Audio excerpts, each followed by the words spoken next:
5th time filming this because my mum keeps walking in and she won't let me have her on camera, but she keeps walking in knowing I'm filming a video.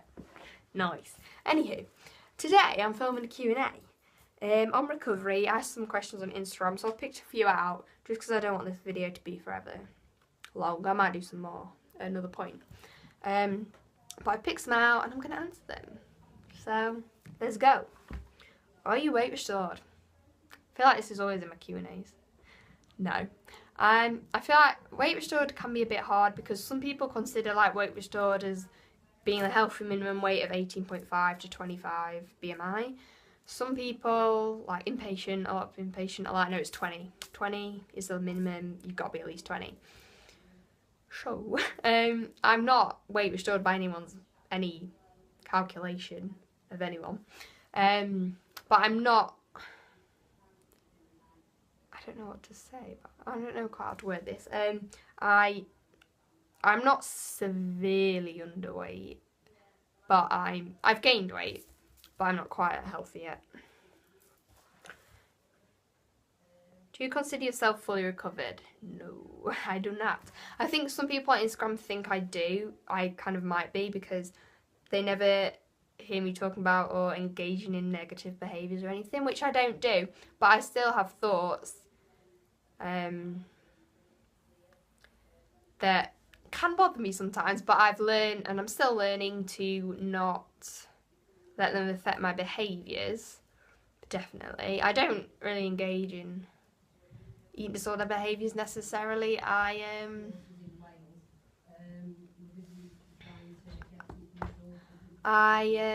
forgot what I was saying. Yeah, I feel like it's a bit hard to be establish fully recovered because some people the thoughts will completely go, whereas for other people they'll kind of have them in the back of their mind their whole life and they might crop up sometimes. But like I'm still learning to kind of fight against them a bit. Sorry if there's loads of background noise. My mum's on the phone and my dogs seem to be having a little scrap. Great. But like today I was in Marks and Spencer's because we went shopping this morning. I was choosing for something for lunch and they have these Nourish bowls which I've had before and they're really nice, and I saw one I hadn't had before and it looked really nice, so I was going to have that, and I looked at the calories and hesitated and started looking over things, but I went back to it and got it. So that is like going against the thought and not letting it affect my behaviour.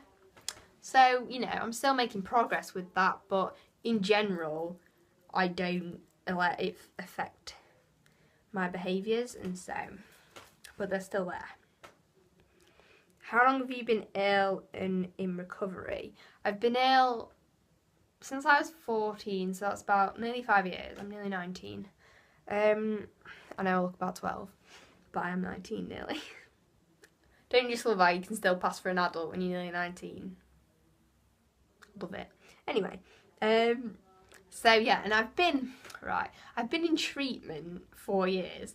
I was in hospital 3 years, but I wouldn't really, like, I don't know if you want to class that as recovery, but I don't, because my mindset wasn't in recovery. I was just doing what I had to do because I had to and I had no choice. But yeah, so, but since actually in recovery and actually trying myself and wanting to recover and stuff like that, it's probably since October last year, so that's not long. October, November, December, January, February. 5 months, that's not that long to, like, that's how long I've been committed to recovery, let's say, and actually doing it off my own back. Were you unwilling at the beginning of recovery? Damn well was. When I went into hospital, I was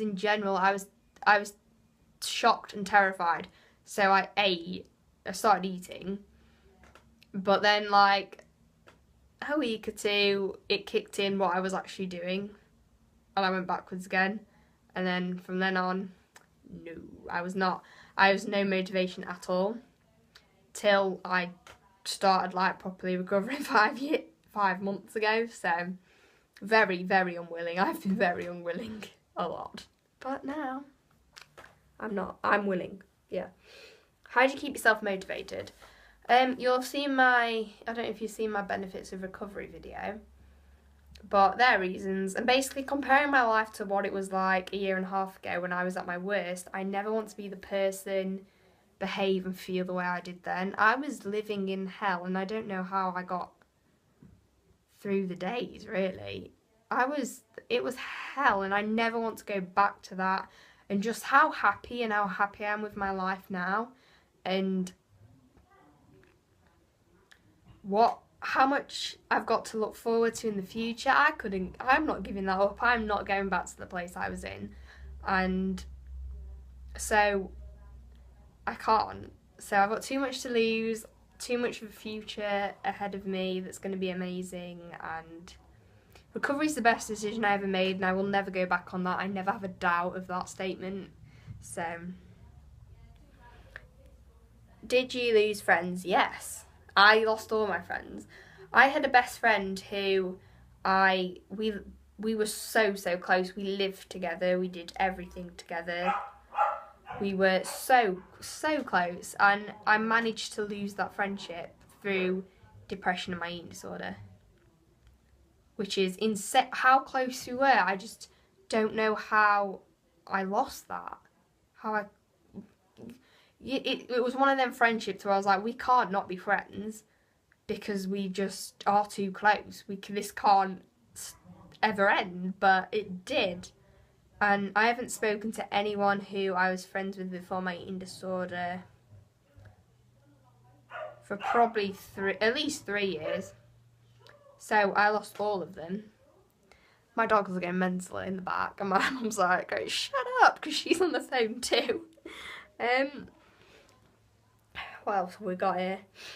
Oh, I think this might be my last one. How do you overcome the fear of eating out? Because this is a bit of a bigger one. I did used to really struggle with eating out. I used to just avoid it. Or if I had kind of no choice, I used to have to study the menu, find out the calories, all of that. Yeah. And like, I'd be worried about what was going in my food, everything like that. I just hate it. But I think being with Charlie has definitely helped because we do a lot of things, going out and stuff. I have to eat out. So, and I want to be doing things with Charlie and stuff. And so, I'm not saying it forced me, but it helped because it put me in the situations to kind of, if I want to do this, I've got to do it.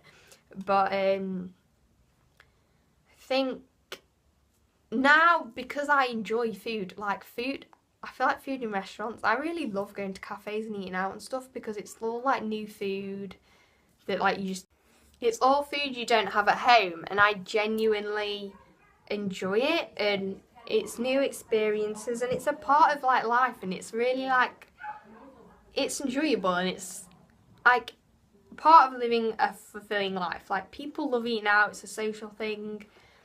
You've just got to look at it like that. Look at it as something to enjoy, not something to be worrying about and hating on. Like, people go out for meals as like a positive thing, and like because they want to, and like can be as like a treat, or it's to everyone else it's such a positive, like a fun, great and positive thing. So why shouldn't you look at it like that?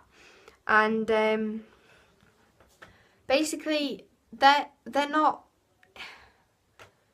feel like eating out. It's enjoyable. You've just got to look at food as an enjoyable thing. It's not something to be scared of. And because it can be a general thing. I feel like people with eating out are scared of different things. It can be in front of people, it can be what's in the food. But just enjoy it, and don't just look at the way you look at food. It's there to enjoy, and especially eating out, it's a treat thing. So I'm just thinking like, if one meal you have out is maybe a bit higher calorie or something than what you'd be having at home, so what? Like, it's not going to affect you, trust me. Like, if you look at normal people, because if you look at who you're going out with, what they have might be more than what they'd be having at home. But do they clap on a load of weight, or does it affect them in any way negatively? No. So it's not something to be scared of. Please just enjoy it. Okay, that is all my questions that I'm going to go for today. I hope you enjoyed. Jesus. And I'll answer some more soon.